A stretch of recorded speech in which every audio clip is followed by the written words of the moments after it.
Ya kan Wali Songo itu kan sering dikultuskan kan sama masyarakat Jawa lah khususnya.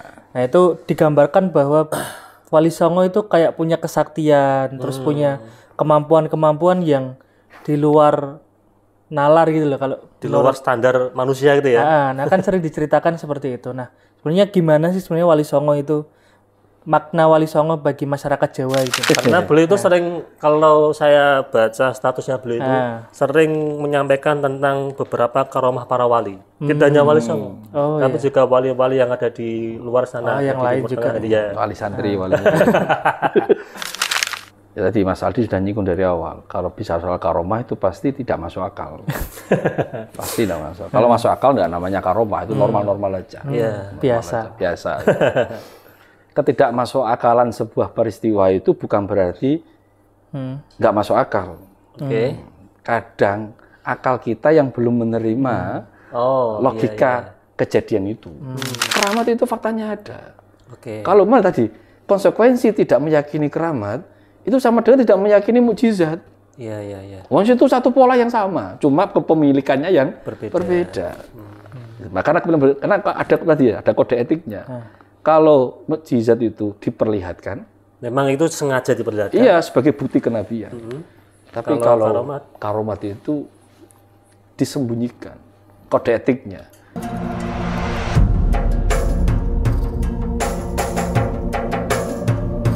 Assalamualaikum warahmatullahi wabarakatuh. Waalaikumsalam. Alhamdulillahirabbil alamin wa bihi nasta'in ala umuri dunya waddin sayyidina wa maulana Muhammadin wa ala alihi wa sahbihi ajmain. Rabbi shrah li sadri wa yassir li amri wahlul 'uqdatam min lisani yafqahu qawli amin. Pemirsa MCT TV, para penonton, sahabat ngopi dan pendengar radio Dais dimanapun Anda berada. Pertama-tama mari kita panjatkan syukur kita kehadirat Allah Subhanahu wa Ta'ala, yang mana pada kesempatan kali ini kita bisa bersua kembali di acara ngopi ngaji online perkara Islam. Kedua kalinya salawat dan salam semoga tercurahkan kepada Nabi Agung kita Nabi Muhammad SAW. Semoga mahabbah kita kepada baginda Rasul dapat memudahkan kita hidup di dunia dan kelak di yaumil qiyamah kita mendapatkan syafaatnya. Amin amin ya rabbal alamin. Pemirsa MCT TV, para penonton, sahabat ngopi dan pendengar radio Dais dimanapun Anda berada. Alhamdulillah kita berjumpa kembali di acara ngopi ngaji online perkara Islam. Dan pada kesempatan kali ini kita sudah sampai di episode yang ke-201. Nah, seperti biasa pada episode kali ini saya ditemani teman ngopi saya. Ini ada Mas Aldi. Assalamualaikum Mas Aldi. Waalaikumsalam warahmatullahi wabarakatuh. Sehat Mas Aldi? Alhamdulillah sehat. Sehat ya. Mas Anis gimana? Alhamdulillah sehat. Alhamdulillah sehat. Mas Aldi, malam ini kita sudah kedatangan tamu. Ini beliau guru kita. Kita kenalkan Mas Aldi ya. Nah, mungkin sudah pada kenal juga. Ya. Tapi ada beberapa yang belum kenal. Nah, beliau itu adalah Ustadz Tajuddin Arafat. Assalamualaikum Ustadz. Waalaikumsalam warahmatullahi wabarakatuh. Sehat Ustadz? Alhamdulillah, alhamdulillah. Sehat semua. Tadi kehujanan belum? Ya, enggak, gerimis sudah aman. Kan ini musim hujan Mas Aldi. Ya, sudah. Jadi kita harus selain menjaga stamina juga harus menjaga hati kan gitu. Nah, Mas Aldi, kira-kira beliau kita lakukan ke sini mau bahas apa ini? Ya, ini ada tema unik nih Mas Anis. Jadi tentang keramat Wali Songo Mas Anis. Oh, tentang keramat Wali Songo. Ini kayaknya beliau juga udah khatam juga nih tentang Wali Songo ini. Karena beliau itu sering, kalau saya baca statusnya beliau itu sering menyampaikan tentang beberapa karomah para wali. Tidak hanya Wali Songo, tapi juga wali-wali yang ada di luar sana. yang di lain Timur juga. Tengah, ya. Wali santri, wali Nah, kira-kira apa yang mau kita bahas tentang keramat Wali Songo Mas Aldi? Ya kan Wali Songo itu kan sering dikultuskan kan sama masyarakat Jawa lah khususnya. Nah itu digambarkan bahwa Wali Songo itu kayak punya kesaktian, terus punya kemampuan-kemampuan yang di luar nalar gitu loh kalau di luar standar manusia gitu ya. Nah kan sering diceritakan seperti itu. Nah sebenarnya gimana sih sebenarnya Wali Songo itu, makna Wali Songo bagi masyarakat Jawa gitu loh. Kan kadang juga gini Mas Aldi, ada juga masyarakat kita yang hanya ini cenderung percaya saja tanpa ada keyakinan yang penuh. Artinya begini, ada sebagian masyarakat kita terutama di Jawa itu percaya dengan mitos. Padahal itu tidak benar. Kalau tadi kan karomah itu kan memang ada dasarnya, ada dalilnya kan begitu. Tapi kalau mitos kan hanya berdasarkan itu kepercayaan masyarakat setempat. Nah mungkin juga perlu dibahas Mas Anis, apakah benar mitos itu apakah berarti terus nggak benar gitu loh. Jangan-jangan ada sesuatu yang hal lain yang dibalik mitos itu yang kemudian melatar belakangnya adanya mitos tersebut. Daripada kita bertanya-tanya, langsung mungkin kita pada Pak Ustadz Tajuddin Arafat untuk menyampaikan tentang apa itu karomah para wali dan mitos yang beredar di masyarakat, Pak Ustadz. Ya, terima kasih atas waktu yang diberikan. Jadi gini, kalau bicara soal karomah itu pasti ya tadi Mas Aldi sudah nyinggung dari awal. Kalau bicara soal karomah itu pasti tidak masuk akal. Pasti tidak masuk. Kalau masuk akal nggak namanya karomah, itu normal-normal aja. Biasa. Biasa. Ketidak masuk akalan sebuah peristiwa itu bukan berarti nggak masuk akal. Kadang akal kita yang belum menerima logika kejadian itu. Akal kita yang belum sampai pada penerimaan atas peristiwa itu. Contoh, kalau saya mau cerita sederhana, kalau bicara soal keanehan-keanehan para wali ya, nggak usah. Saya belum nyinggung Wali Songo dulu aja. Yang saya tulis, yang saya narasikan dalam tulisan saya itu contoh sederhana. Imam Hambali, Imam Hambali salah satu mujtahid mutlak ya, murid Imam Syafi'i. Itu setiap hari sholat sunnah itu 300 rakaat. Itu belum wajibnya ya? Wajibnya kan 5. Itu 300 rakaat setiap hari. Udah. Pegel kayaknya. Saya mau tanya, kira-kira masuk akal benar? Kalau bagi saya kayaknya masuk akal. Jadi ketidak masuk akalan sebuah peristiwa itu bukan berarti nggak rasional. Karena kita yang belum sampai pada level itu. Itu yang sifatnya normal, itu masih normal Mas. 300 rakaat itu sehari masih normal. Artinya kalau memang kita mau serius juga mungkin bisa untuk maka nanti tidak kerja, tidak apa malahan. Nah, itu pasti itu pembandingnya gitu. Dikalkulasi waktu. Padahal sekarang enggak. Dan tadi Imam Ahmad bin Hanbal juga bisa menghidupi keluarganya. Jadi itu maka nanti soal keanehan-keanehan dalam peristiwa hidup itu masih biasa ya. Itu dikatakan khawarik dalam bahasanya. Khawarikul adah, sesuatu yang secara adat itu apa sih ya, keumuman masyarakat itu berbeda. Umum lah. Memang karamat itu nggak umum. Kalau umum itu ya nggak keramat, normal-normal saja, nggak ada keramatnya. Kemudian itu yang dipahami. Nah memang kemudian secara umum dipahami bahwa keramat itu biasanya berkaitan dengan keganjilan peristiwa yang tidak mudah diterima oleh akal masyarakat. Seperti kalau dalam cerita-cerita itu ya berjalan di atas air. Terbang kan gitu kan. Nah, tapi peristiwa itu apa ada atau tidak? Ya ada. Satu. Kalau gini, kalau kita ada konsekuensi serius kalau kita kalau kita dalam beragama Islam ya tidak menerima keramat. Karena apa? Antara karomah dengan mukjizat itu frekuensi polanya sama. Cuma status kepemilikannya yang berbeda. Antara keramat dengan mukjizat. Kalau mukjizat untuk Jadi mukjizat dengan karamat dari sisi porsi kejadian dan keganjilannya itu sama. Tapi porsi status kepemilikannya. Kalau mukjizat itu dinisbatkan keganjilannya kepada para nabi, kalau keramat itu dinisbatkan kepada para wali. Nah, soal aneh itu tidak hanya keramat, tidak hanya mukjizat, istidraj itu juga aneh, Mas.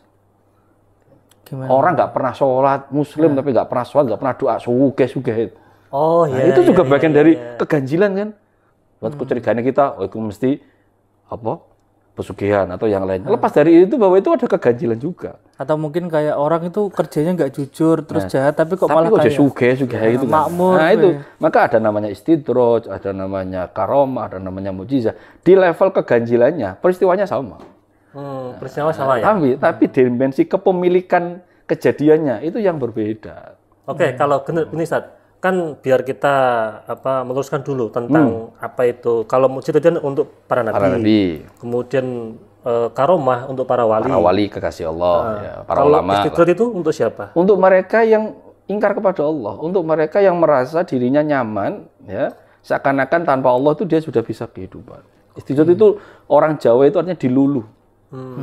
Biar orang kemudian karena dia lupa kepada Allah, tambah lupa dengan Allah. Seakan-akan saya tanpa sholat, tanpa wiridan, tanpa zikir, tetap kaya. Nyatanya tetap kaya. Nah itu kan, orang tambah rusak dengan keganjilan dan keanehan yang mereka alami. Itu peristiwanya namanya istidraj. Istidraj. Ya seperti Namrud, peristiwa orang-orang kaya yang tidak kok iso ya nyatanya memang bisa. Kadang kan ada juga kan orang yang gumun sama awake dhewe, maksudnya gumun sama dirinya sendiri itu loh. Karena terjadi keanehan gitu. Kayak merasa jajah aku wali ya. Ya itu ukurannya adalah soal kira-kira dengan perilaku seperti ini kok kemudian kita baik-baik saja itu. Ini itu bagian dari kasih sayang Tuhan atau diluluh Gusti Allah itu. Kita aku gak sholat ya sehat-sehat wae. Oke, berarti gini Ustaz, kita harus tahu dulu Mas Adi tentang apa itu definisi wali kan gitu. Lah ya, kepemilikan dari peristiwa yang ganjil itu yang dilihat, bukan keganjilannya. Karena biar gini, biar misalkan kita mungkin kalau ada keanehan itu nggak ngaku wali gitu loh Mas. Iya. Jadi gini, wali itu tidak ada hubungannya dengan keramat. Oh, malah nggak ada hubungannya. Bedanya ya ini tadi bedanya antara mukjizat dengan karomah itu adalah kalau mukjizat itu memang harus ditampilkan, harus diperlihatkan sebagai bukti kenabian. Nabi kok nggak ada mukjizatnya, nggak nabi. Maka hampir semua peristiwa kenabian itu pasti ada keganjilan-keganjilannya. Ya, betul. Baik yang berupa fisik, material maupun non material. Kayak Nabi Nuh ya dengan kapal besarnya, kemudian dengan peristiwa banjir bandangnya, Nabi Soleh ya yang kemudian dengan kreativitas masyarakatnya yang mampu memahat gunung dengan indahnya, kemudian Allah memberikan mukjizat yang sesuai dengan frekuensi kualitas masyarakatnya, yaitu menciptakan unta keluar dari batu. Karena apa? Karena memang frekuensi intelektual peradabannya memang itu. Nah, yang sekarang lagi ngetren di Saudi itu, Madain Soleh sebagai tempat wisata itu kan dari peninggalannya Nabi Soleh. Oh iya, tempatnya itu ya Nabi Soleh. Sekarang itu jadi destinasi wisata orang umroh baru selain Taif gitu. Itu Madain Soleh. Banyak semuanya, Nabi Musa dengan tongkatnya bisa membelah lautan, kemudian bisa menjadi sihir kan. Karena ada kecocokan karena gini, Mas. Di zaman itu tidak ada tradisi sihir, tidak ada apa-apa, kemudian Nabi Musa lemparin tongkat menjadi ular. Orang kan kehilangan momen. Ya ini mau dinilai apa? Ini bukan ganjil, memang nggak pas itu. Keganjilan itu karena ada sesuatu yang normal menjadi itu malah aneh kalau gitu ya. Malah aneh ini lucu, nggak sesuai momennya. Maka ya wong edan sing ngene iki karena nggak ada momennya. Nah, itu keharusan kalau. Beda kalau wali tidak ada kewajiban untuk mempertontonkan atau memperlihatkan keramatnya. Bahkan wali itu punya standar etik terkait dengan keramat. Ada kode etiknya. Ada kode etik keramat ya. Apa? Menyamarkan, menyembunyikan. Nah ini bedanya. Maka tadi nyambung dengan yang ditanya Mas Aldi itu tentang mitologi para wali songo yang bisa terbang, Nabi ada cita-cita jalan di atas air, kemudian topo brotonya di pinggir kali oleh Sunan Kalijogo, terus kemudian juga katanya ada di dua tempat sekaligus. Kemudian banyak kan cita-cita itu. Cita itu. Ya lepas dari benar atau tidaknya, kita kembali kalau wali songo paling aman itu kembali ke catatan. Catatan sejarah. Catatan sejarah. Kalau ditanya apakah pengkultusan itu ada catatannya? Ada. Cerita-cerita tentang yang Mas Aldi tanyakan tentang para wali songo yang punya keluwihan ya, kelebihan-kelebihan yang sifatnya magis seperti itu, ada catatannya. Cerita soal Sunan Bonang nuding, ya, menunjuk ke buah kolang-kaling menjadi emas, itu ada ceritanya, ada rekaman catatannya. Tapi pertanyaannya gini, catatan itu siapa, seperti apa, otoritasnya seperti apa, valid atau tidak? Ya. Kalau hanya berdasar catatan banyak. Jenengan ziarah wali songo tuku ning dalan-dalan buku-buku 10.000-an yo ono apa iki? Buku sing urane kelang-keling apa bening resik itu. Pertanyaannya bukan soal itu. Apakah catatan itu sesuai dengan faktanya atau tidak? Ya, itu wali songo seperti itu. Dan memang ini yang menjadi problem kita sekarang itu adalah masih banyak dari masyarakat kita, terutama di Islam Jawa, membaca dan mengenal wali songo dalam aspek material, mistisnya itu. Akhirnya nilai-nilai intelektualnya, warisan ilmunya itu nggak begitu banyak terekspos. Yang orang kenal itu kan kanuragannya. Lah itu problem. Apakah itu salah? Enggak juga. Tapi yang problem adalah kemudian menjadi tolak ukur wali songo itu jaduk. Nah itu yang Itu yang repot. Menjadi tolak ukur bahwa Wali Songo gak jaduk, gak Wali Songo lah itu. Terus juga Wali Songo juga termasuk seorang yang alim kan Ustaz? Semuanya pasti alim. Wali itu otoritas dalam kepenguasaan wilayah dan juga keilmuan. Jadi ini yang kemudian PR kita bersama itu ini. Bukan meluruskan ya. Bukan meluruskan bahasanya. Khawatirnya gini, kalau kemudian mitos itu gak diyakini juga repot. Karena keramat itu faktanya ada. Kalau malah tadi konsekuensi tidak meyakini keramat itu sama dengan tidak meyakini mukjizat. Wong itu satu pola yang sama, cuma kepemilikannya yang berbeda. Karena ada kode etiknya. Kalau mukjizat itu diperlihatkan, memang itu sengaja diperlihatkan. Iya, sebagai bukti kenabian. Tapi kalau karomat itu disembunyikan kode etiknya. Ini akan bertolak belakang dengan peristiwa-peristiwa yang terjadi ya. Ngaku wali ngitono keramate. Padahal nggak ada, nggak boleh itu. Secara etika kewalian itu nggak boleh. Terus kalau yang menunjukkan itu, itu problem. Itu pasti problem. Artinya itu mungkin bisa dikatakan wali atau tidak itu, Ustaz? Bisa saja wali, tapi kemudian akhirnya downgrade kalau bahasa kita.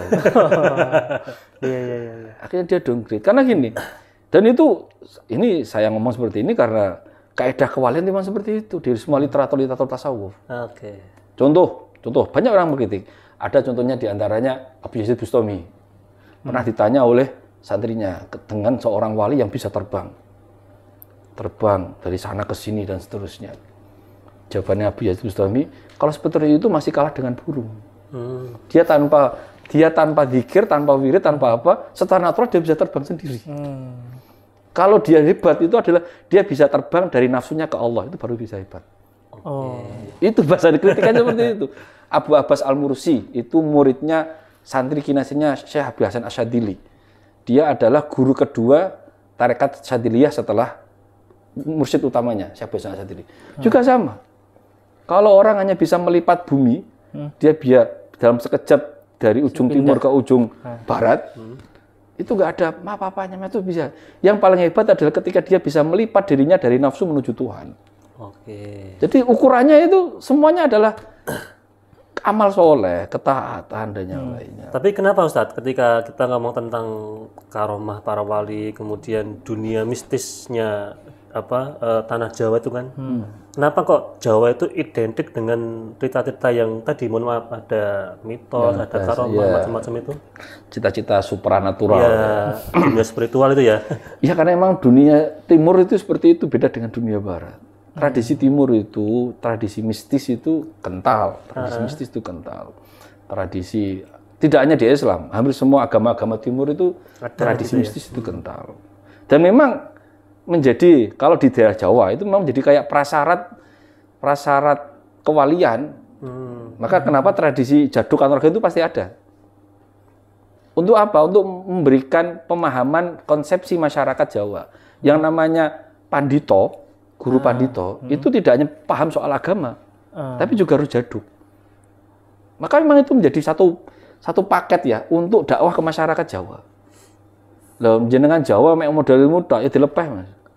Maka banyak cerita-cerita kemudian tidak hanya sekedar adu pengetahuan, tapi adu fisik. Oke, kan juga ada cerita misal tentang seorang kiai itu kan tidak hanya bisa ngaji, tapi juga bisa mengobati, bisa nambani gitu. Bisa nambani, iso geger ambek preman tukaran. Atau bisa itu, ada orang kesurupan nanti bisa itu menjadi satu paket. Dan itu dari Wali Songo diturunkan kepada para kiai-kiai. Contoh Kiai As'ad Samsul Arifin Situbondo. Itu ketika bangun pondok Salafiyah Sukorejo di Situbondo itu, babat alasnya bapaknya atau beliau sendiri itu harus tarung dengan preman-preman lokal. Ketika baru tunduk, maka boleh. Bahkan preman akhirnya taat, bertobat dan ikut ke pondok, menjaga pondok juga. Caranya itu, cara menaklukkan. Makanya Gus Maksum yang lainnya diperlukan orang seperti itu. Karena apa? Ya masyarakat kita itu kan warna-warni. Ono sing adu argumen, ono sing jago gelut, yo mainnya gelut. Ini tak kasih bocoran juga. Raden Asnawi Kudus itu jago gelut itu. Itu pintar kanuragan ya? Tidak hanya kanuragan, jago gelut juga. Ada peristiwa pasca Komite Hijaz, ya 1920-an ya, awal-awal mau merintis NU itu juga. Itu beliau gelut dengan kiai di Tuban. Sama-sama kiai. Berjumatan. Nah, kiai ada argumen serampung. Karena wis gak iso dijak rembug ini. Nek kowe kalah melu aku, nek aku kalah melu kowe gak usah melu aku. Tenan, itu ada catatannya itu. Di komite ijaz itu ada cerita. Jadi Mbah Asnawi gak kayak gini. Dan memang ada fakta cerita. Mbah Asnawi itu pernah ketika menikahkan salah satu putranya atau putrinya, saya kurang tahu pasti, yang jelas ada pernikahan. Itu Mbah Asnawi itu membuat kayak sayembara. Kalau sekarang di Kediri pencak dor itu loh. Siapa yang menang dikasih sapi atau kebo itu. Jadi itu ada cerita itu. Jadi memang kudu jaduk, Mas. Nah, jaduk itu diantaranya ya kanuragan. Kanuragan nanti bicara soal mistis, soal yang unik-unik dan aneh-aneh. Tapi itu bukan berarti wali loh ya. Karena satu yang aneh bentuk itu wali. Jadi Kobusur aja bisa melakukan ndur mawa ya iso itu. Aneh ya. Itu juga aneh. Kan juga kita ada cerita misal di Indonesia kan waktu perang itu kan bambu runcing dengan itu kan termasuk kan keanehan kan. Jadi keanehan-keanehan seperti itu, apakah itu adalah indikator seorang wali? Secara zahir iya. Tapi apakah dia itu wali dalam artian yang itu? Ya Allah alam. Karena kan ada kaedahnya lah ya alifur wali ilal wali. Itu dimaknai dua aspek. Tidaklah orang mengetahui wali kecuali wali yang lain. Karena satu frekuensi kan. Maka biarlah anehnya tradisi wali itu tradisi kerahasiaan. Maka nggak ada kemudian klaim aku adalah wali, itu nggak mungkin itu, mesti bermasalah itu pasti bermasalah. Jadi kaidah tidaklah mengetahui seorang wali kecuali wali itu sendiri. Itu pun dalam ruang lingkup zona mereka.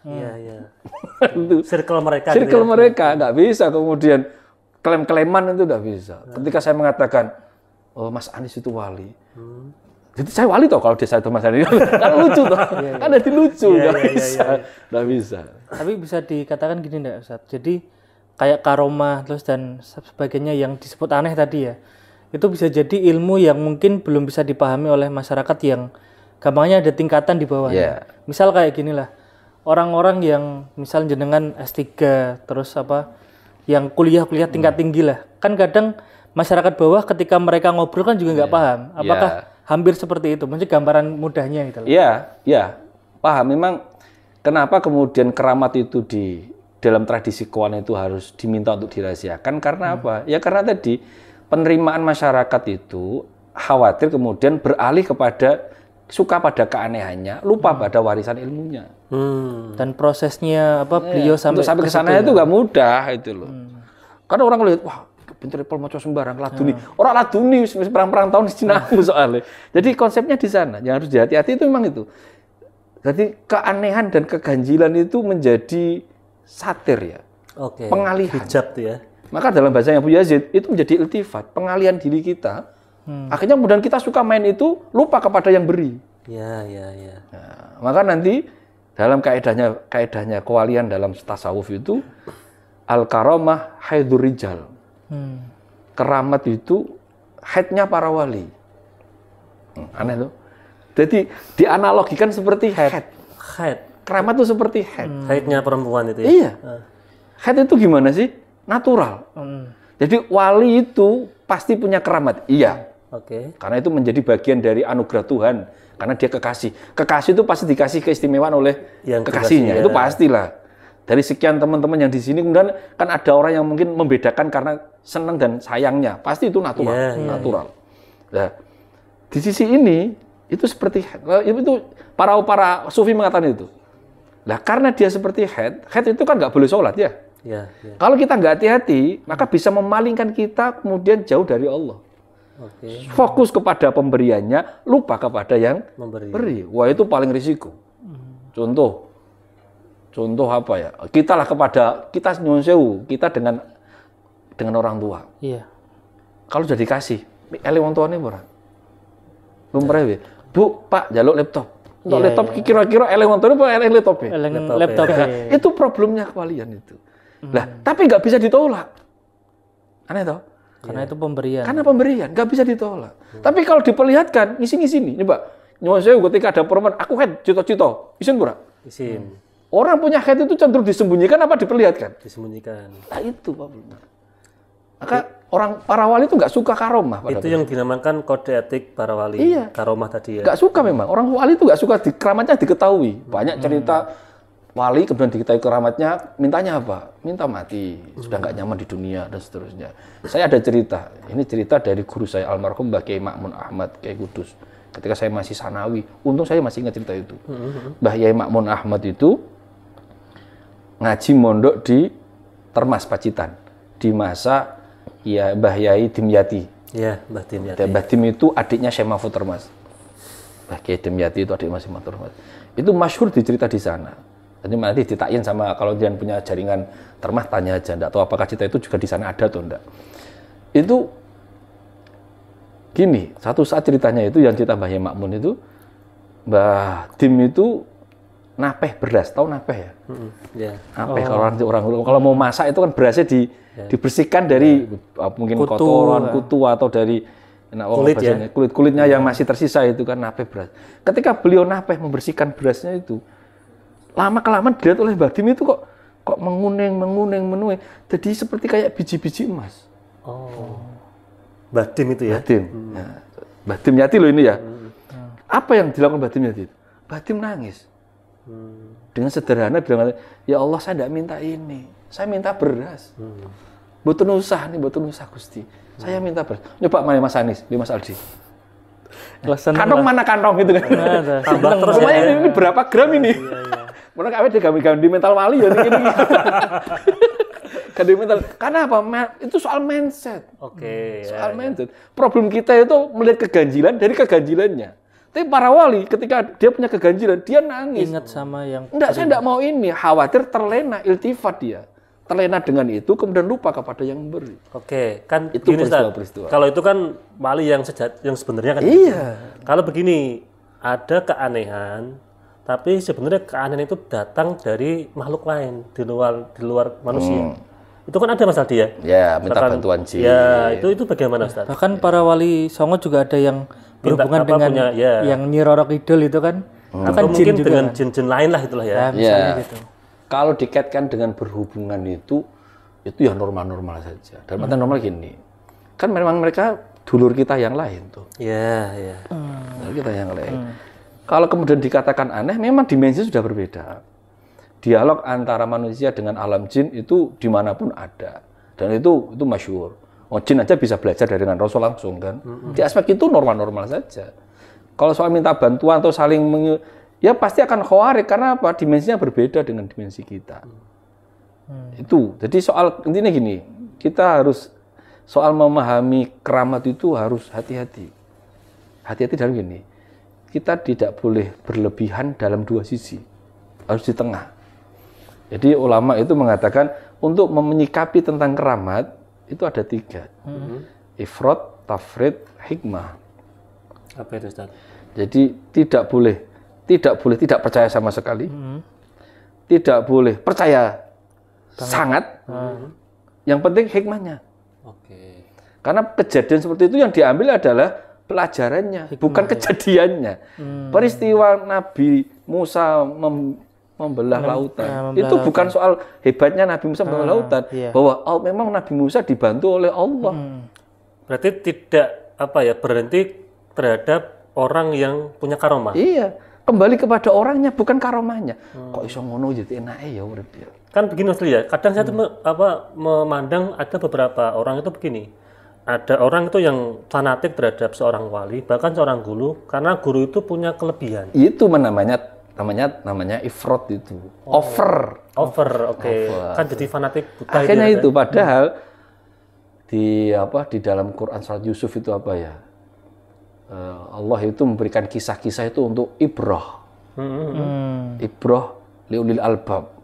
Sebagai pengambilan hikmah, pengambilan ilmu tentang bagaimana kejadian Ashabul Kahfi tidur 300-an tahun tanpa makan, tanpa minum, fisiknya nggak berubah sama sekali, nggak rusak sama sekali. Anda mau nggak percaya? Nggak boleh. Quran ngomong itu soalnya. Iya. Ya kan? Quran ngomong itu. Siti Maryam ya dikurung dalam satu tempat di Masjidil Aqsa. Setiap hari ada GoFood-nya. Mau percaya nggak percaya? Itu ada. Berarti GoFood sudah ada dulu Mas Aldi? Ya udah. Tapi mungkin Jibril mereka. Levelnya sudah kelas berat itu GoFood-nya itu. Jadi ini sikap 3 ini harus hati-hati. Nggak boleh berlebihan, Nggak boleh nggak percaya sama sekali. Penting dalam peristiwa itu adalah hikmahnya seperti apa ya. Berarti gini Kiai, kalau kita memandang ada wali yang punya karomah gitu ya, kadang kan kita memandang orangnya, kita jadi segen sama orangnya. Nah, kalau tadi yang jenengan bilang kan berarti kita harus ingat sama yang memberi malahan, yang memberi karomah itu, hikmahnya bagaimana dan menyikapinya itu loh. Jadi rasa iri kita itu arahnya kepada orang kok punya anugerah seperti itu ya. Dan bukan kejadian menelusuri bagaimana kok bisa gitu loh. Ya sama ilmunya gitu. Ya, ini sama dengan cerita gini aja lah. Saya pakai analogi jomblo sama lihat teman yang punya pacar itu. Oke, ya. Enak yo, mangane gratis. Bensin dijatah, paket repot enak Apple ya. Jomblo kalau mau gitu. Tapi dia lupa bahwa itu ada usaha serius loh ya untuk menjadi pasangan. Ada riangdo itu ya. Iya. Privilege yang dia dapatkan itu tidak gratis. Ada karena prosesnya itu panjang. Iya.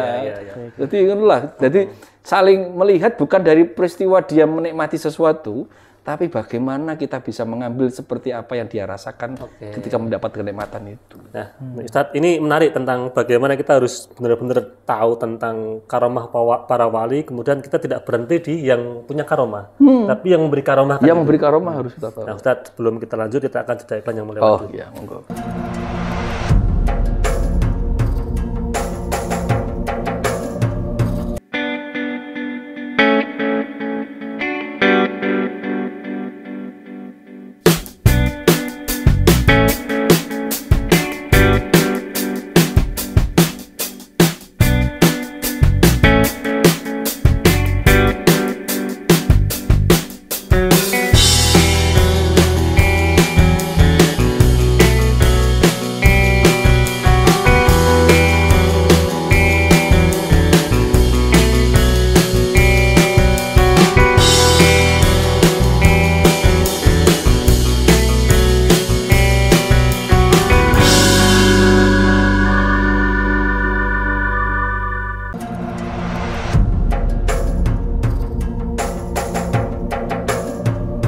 Pemirsa MCT TV, para penonton, sahabat ngopi, dan pendengar Radio Da'i dimanapun Anda berada, kembali lagi bersama kami di acara ngopi ngaji online perkara Islam. Dan ini bersama Ustadz Tajudin Arafat dan Mas Aldi. Nah, Ustadz, tadi menarik kita bahas tentang karomah para wali, terutama Wali Songo, Mas Aldi. Nah, saya tadi masih ganjal tentang fanatik buta, Ustadz. Ya. Kan sekarang itu ada fenomena begini, Mas Aldi. Ada orang itu bahkan tidak hanya ke para wali. Kan kalau misalnya para wali begini, ada orang itu yang suka ziarah ke makam wali A. Kemudian makam wali B itu diabaikan. Karena merasa cocok di sana. Ya, kan itu. Satu itu. Yang kedua begini, terkadang malah abai terhadap ziarah ke orang tuanya atau ke leluhurnya, kan begitu. Itu yang sudah meninggal. Yang masih hidup ada yang fanatik seperti ini.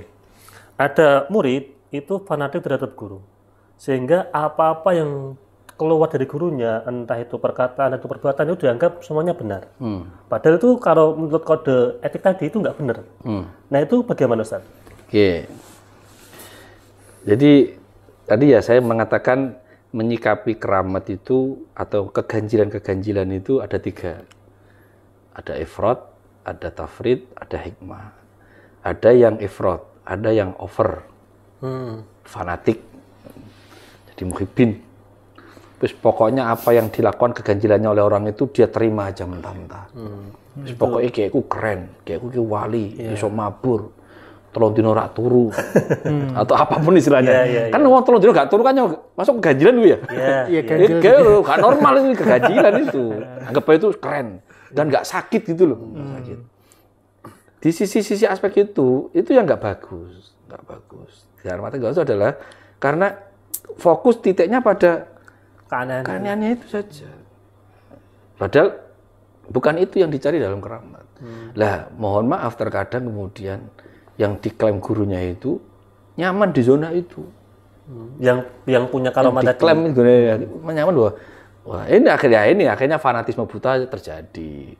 Kemudian kalau dalam bahasa orang-orang itu kemudian apapun yang dikatakan gurunya itu seakan-akan paling benar.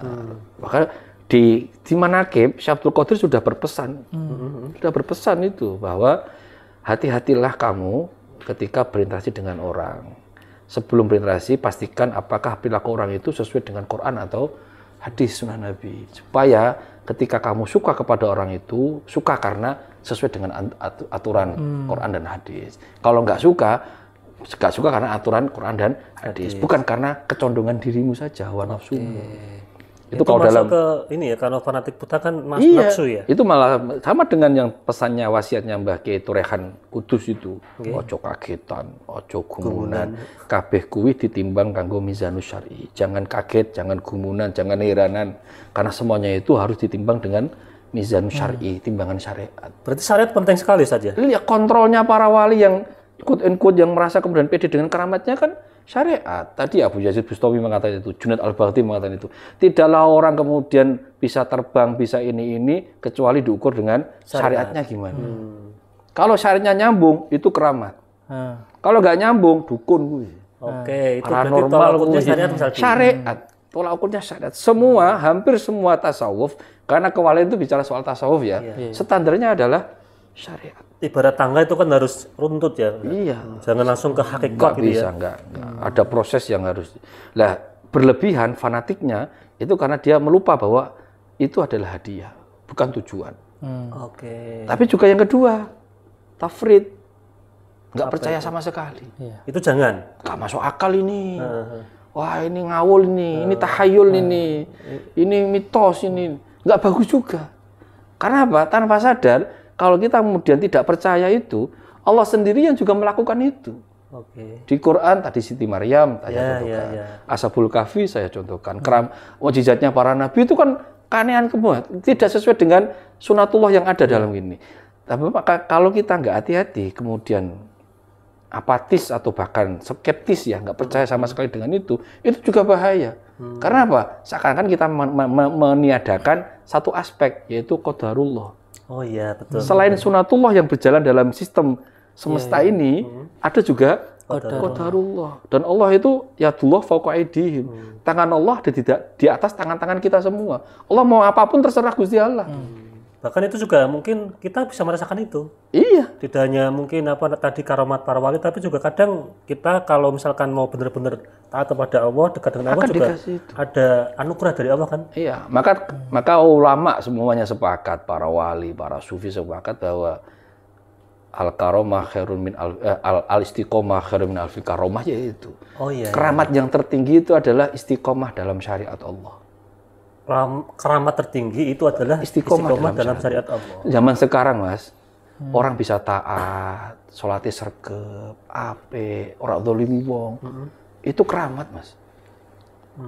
Gegeran pilkada rak melu rame, uripe tenang-tenang ae.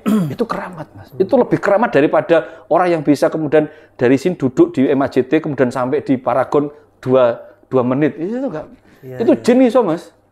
Dia pakai bantuan jin bisa itu. Itu hal yang biasa. Hal yang biasa. Yang zaman sekarang orang bisa kemudian tetap istiqomah, sholatnya terjaga, hubungan relasi antar teman terjaga dengan baik, tidak nyakiti orang zalim, tidak punya status-status yang menyinggung perasaan orang. Itu keramat, Mas. Termasuk kepada orang yang punya wadifah atau punya rutinan lah ya tentang menjaga. Amalan. Itu keramat, Mas.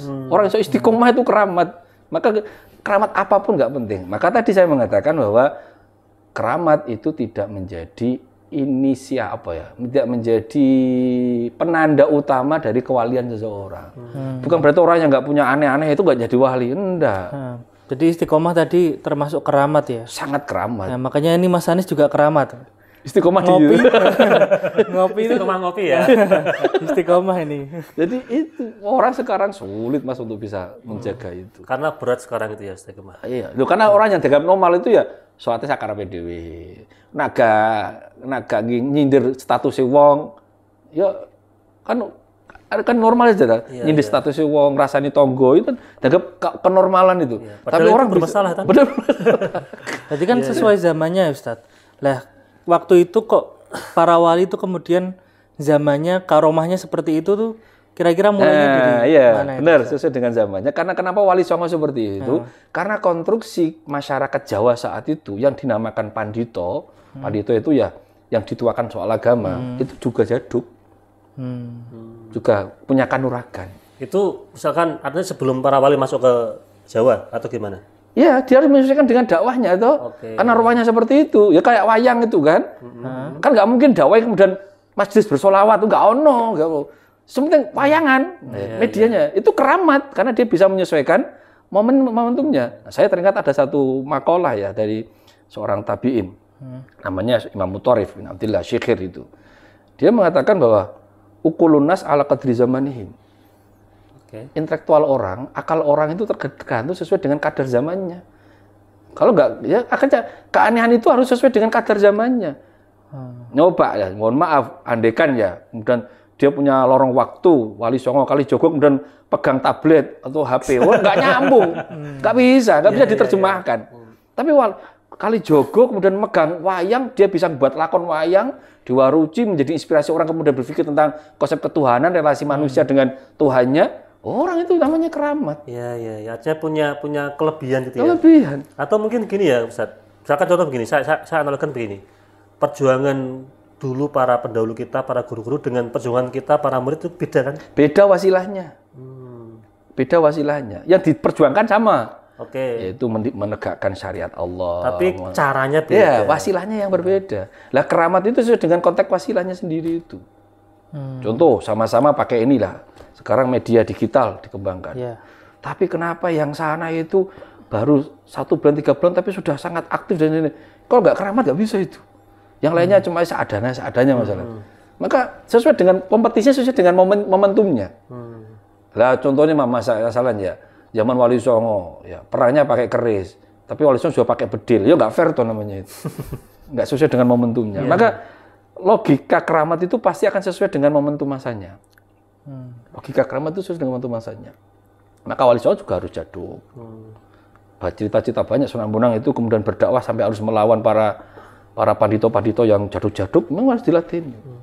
Bahkan ada riwayat ya, catatan, tapi tidak tahu Allah alam bisawab. Sampai kenapa kemudian dalam catatan Sunan Bonang itu Wali Joko istilahnya.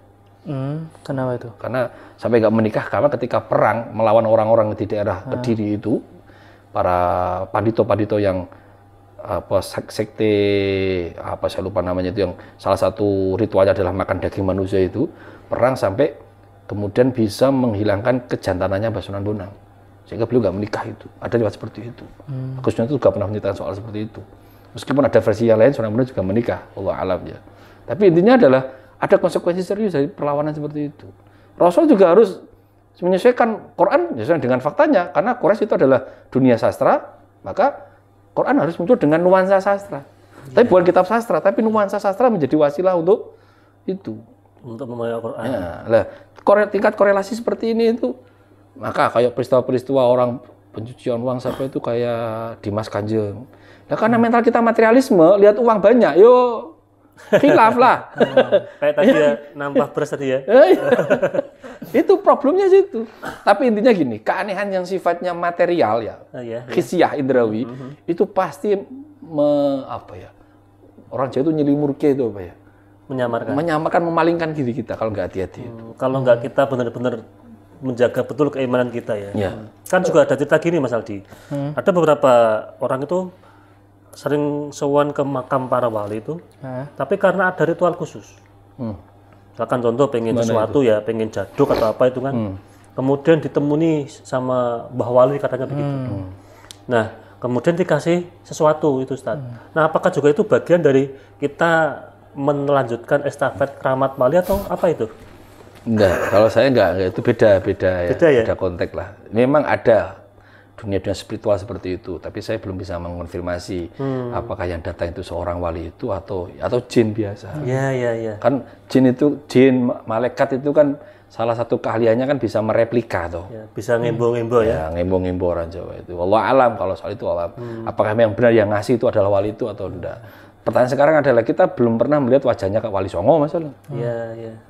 Apakah yang benar yang digambar-gambar itu, yang dijual berapa itu 10 ribuan itu, memang seperti itu Wali Songo? Oh alam, nggak ada. Kalau misalkan nih belum pernah lihat langsung Wali Songo kan tadi kan ada 3 kategori Mas Aldi ya. Kita nggak boleh fanatik, kemudian kita juga nggak boleh nggak percaya, kita ambil hikmahnya.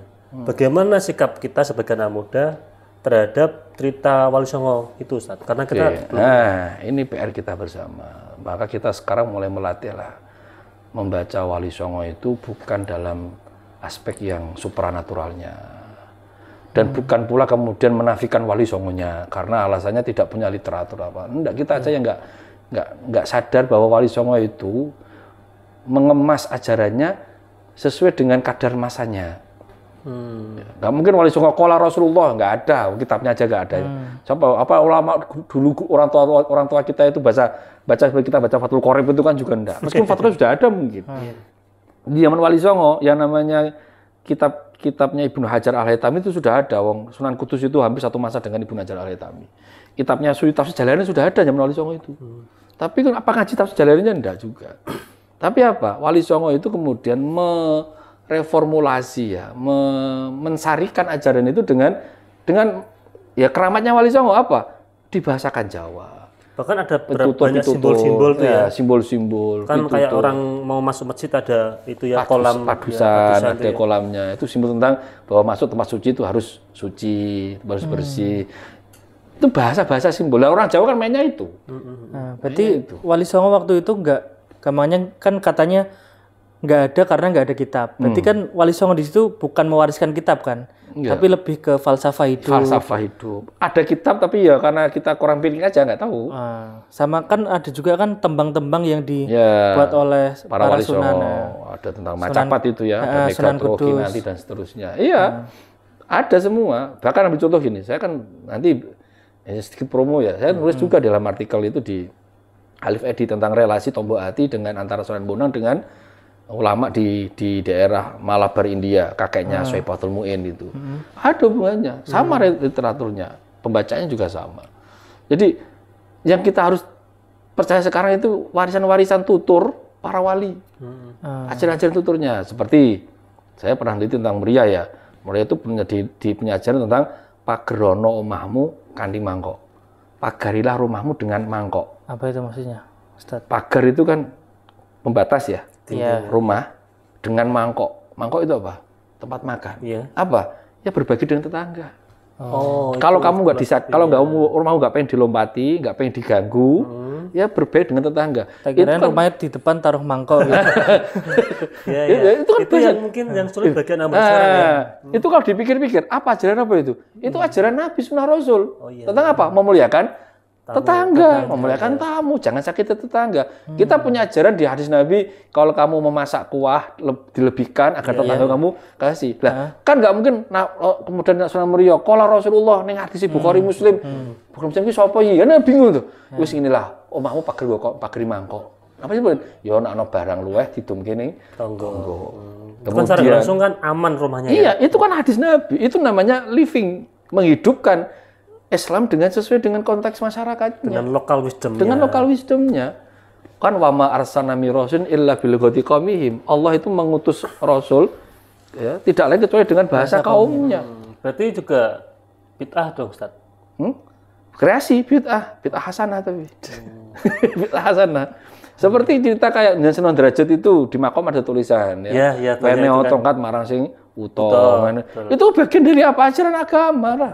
Cuman konteksnya kan memang karena sudah dijawakan gitu ya. Dijawakan. Itu ada hadisnya. Kita yang kurang piknik aja. Karena karena literasi masyarakat kita saat zaman Wali Songo beda dengan literasi sekarang. Mana dalilnya? Mana dalilnya? Orang dulu nggak butuh dalil. Dawuhe napa kula nderek. Karena konstruksinya adalah konstruksi antara ndoro kalih abdi. Kan itu relasinya.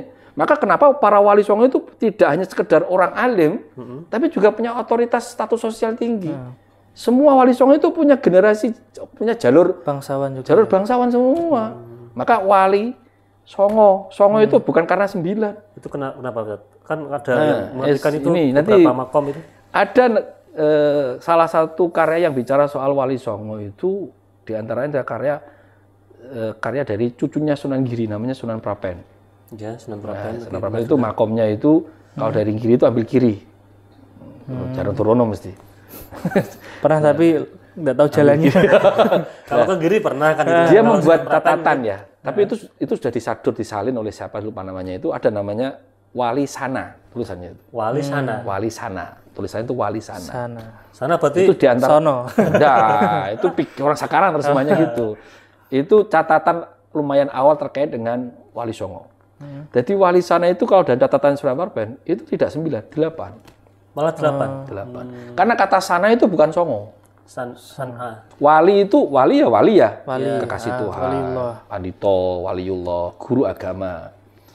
Sana itu bicara soal itu ada mana dari bahasa Sanskerta, bahasa Jawa, dari kata sasono. Sasono, apa itu? Sasono itu adalah tempat wilayah. Oh, sasana. Oh iya. Oh iya, sasana. Lah, wali sana itu adalah para wali yang punya mandatori kewilayahan.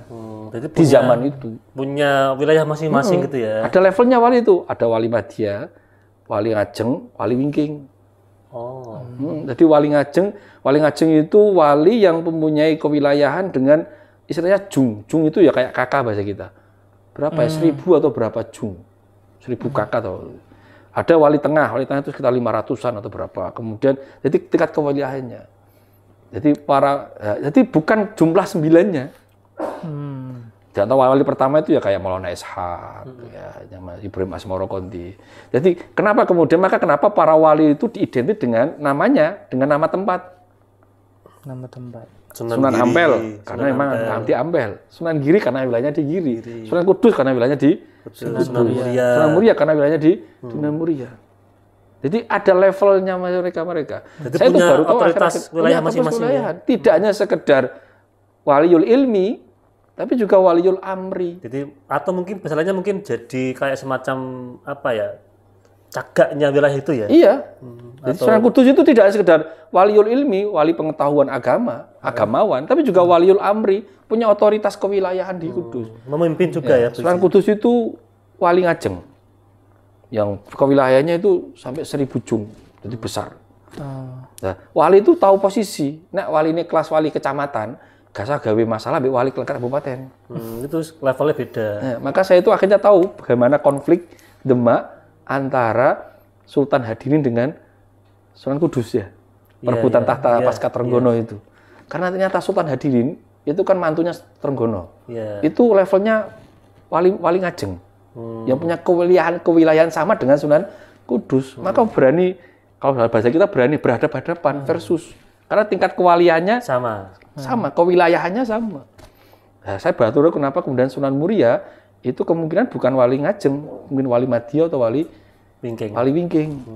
Karena beliau kemudian akhirnya agak menghindar dengan gegeran Demak pasca Trenggono wafat. Kan juga anaknya juga lebih menghindar lagi ke daerah Pulau Karimun. Sana Karimun katanya itu. Karena tahu diri lah.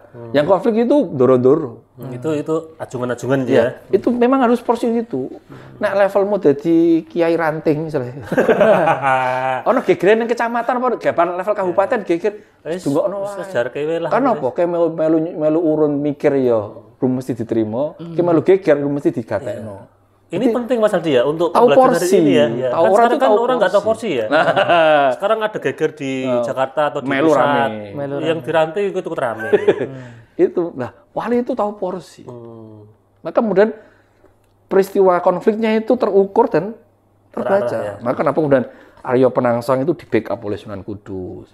Kemudian Joko Tingkir itu di backup oleh Kalijogo. Karena Kalijogo dengan Kudus secara teritorial kewilayahan itu wali Ngajeng semua. Sama-sama makomnya sama. Iya. Nah, kalau panglima dengan sendal makom yang sama itu ngopi iso kuwi. Meskipun di masalah ngopi iso bener ya. Tapi nak level Fathul Qorib, geger be Fathul Wahab, jak ngopi iso ora? Nggak bisa. Tukaran mesti. Sing Fathul Qorib ngaram-ngaramno, sing Fathul Wahab oleh. Tapi nak level Fathul Wahab nyantai aja itu. Karena jadi orang tuh tahu porsi-porsi seperti itu. Berarti makom itu juga tingkat-tingkatan ya? Iya, makom kewilayahan juga tingkat-tingkatan. Kalau kenapa kok itu yang terkenal Wali Songo itu ya 9 nama wali itu ada? 9 nama itu apa ya kalau saya bayar lumayan agak kurang pantas ya. Karena bicara soal komoditas itu. Mohon maaf nih bahasanya itu. Karena wali yang kita masyhur sekarang itu kalau dari sisi aspek kesejarahan kan nggak ada yang berhimpitan sama, ada yang beda jauh masanya. Gresik itu jauh. Gresik itu Sunan Gresik sudah wafat, Sunan Ampel belum sampai ke Nusantara. Sunan Grijjo itu wafat di awal tahun 1400-an. Jaraknya jauh tuh rentang jarak waktunya. Jadi bahkan 1200 mungkin ya, 1100-an, 1200 atau 1300. Nah, Sunan Ampel baru datang 1400-an Masehi.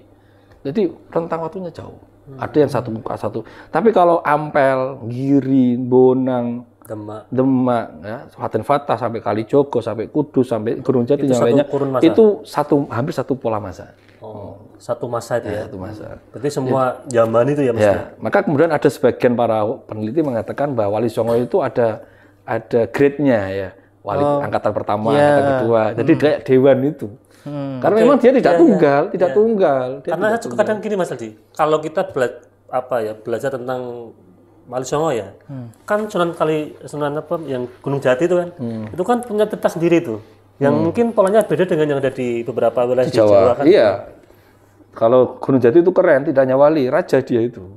Kalau yang lain cuma kewilayahan ya, mungkin klasik bupati atau gubernur. Kalau Gunung Jati itu raja. Otoritasnya raja. Dia satu level dengan Demak itu. Kerennya di sana itu. Otoritasnya tinggi. Saya malah pernah baca itu tentang yang Wali Songo itu ya, Ustaz. Tapi bukan jumlah 9-nya, tapi kayak mata angin. Maksudnya Nawa, ya. Nawa, Agus Nyoto itu mengaitkan dengan Nawa Dewata. Nawa Dewata. Itu gimana, Ustaz? Nawa Dewata itu dewa dalam 9 arah mata angin.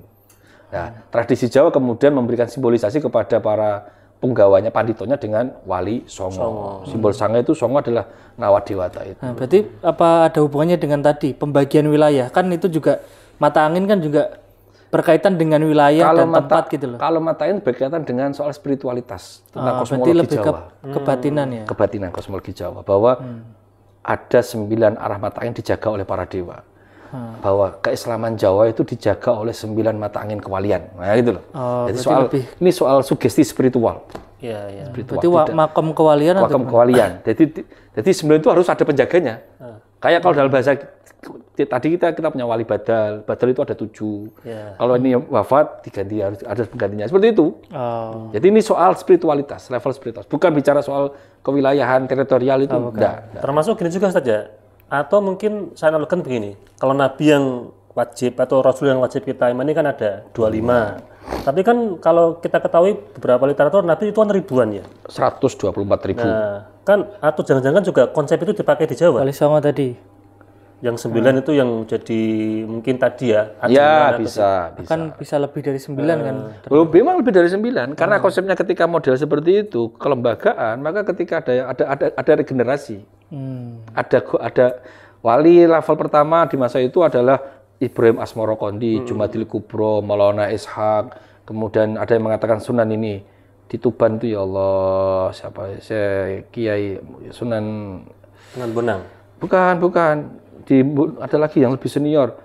Allah, saya lupa itu. Sunan Derajat, bukan ya? Derajat malah udah lagi itu. Sunan Derajat itu wali nom tipenya. Sunan Derajat itu wali nom karena dia itu levelnya Sunan Muria. Yang paling mulia nom dan Sunan Muria. Nanti level belakang lagi ada Ampel, Siti Jenar, kemudian Sunan Giri, Sunan Gunung Jati dan jadi punya grade. Itu hanya soal kewilayahan. Jadi normal-normal saja. Jadi gini, jadi keramat itu ya. Bicara soal keramat itu kita nggak boleh terlalu fanatik, tidak boleh juga tidak percaya. Yang kita ambil adalah bagaimana orang kemudian mendapatkan anugerah hadiah dari Tuhan seperti itu. Kalau mau dapat keramat, ya suluknya dilakukan. Riadohnya ya. Proses itu dijalani. Kalau bahasa Jawa itu tirakat ya. Jangan shortcut sementing enake tapi gak gelem rokosone. Wong kena kalau orang Jawa wong sinawang. Kita enak yo rekosone serius. Enak yo sugih. Coba gelem tak agar dino melek rasa turu mikir gawean, mikir kalkulator, mikir sampai lali apa? Lali urip, lali jalan-jalan, lali sembarang. Akhirnya emang harus orang wong sinawang. Jadi berarti kalau ngomong wali kemudian keramat, hari ini pun juga masih berlaku Ustaz? Masih, kekeramatan, keganjalan hidup itu masih pasti akan ada. Selama tadi qadarullah itu masih berjalan. Sunatullah itu natural. Termasuk juga wali-wali Allah juga masih punya potensi kita sebagai hamba Allah yang masih hidup ini juga punya potensi untuk jadi wali kan itu? Pasti, wali itu nggak tiban Mas. Kalau ada yang mengatakan, wali tiban, saya nggak percaya. laduni. Nggak ada, wali itu nggak ada tiban. Kita mengatakan tiban karena kita baru tahu aja. Bahkan karena ada satu fenomena yang muncul terus orang pintar itu juga nggak tiban, Mas. Iya. Susuk pintar itu nggak on. Pasti ada pemicu kepintarannya. Loh, Allah kan katanya qadarullah. Qadarullah itu juga ada argumentasinya. Iya. Maka banyak cerita kewalian orang itu karena, maka saya itu percaya bahwa namanya laduni itu ada. Tapi bukan kemudian senatural itu orang bisa laduni. Banyak cara orang bisa laduni. Saya ambil contoh yang paling masyhur lah. Mbah Kiai Ihsan Jambes Kediri yang punya kitab Sirajul Thalibin. Itu masa mudanya saumure awake dhewe niki. Itu belingnya santri. Apa? Lebih ngalim soal lakon wayang daripada ngaji kitab.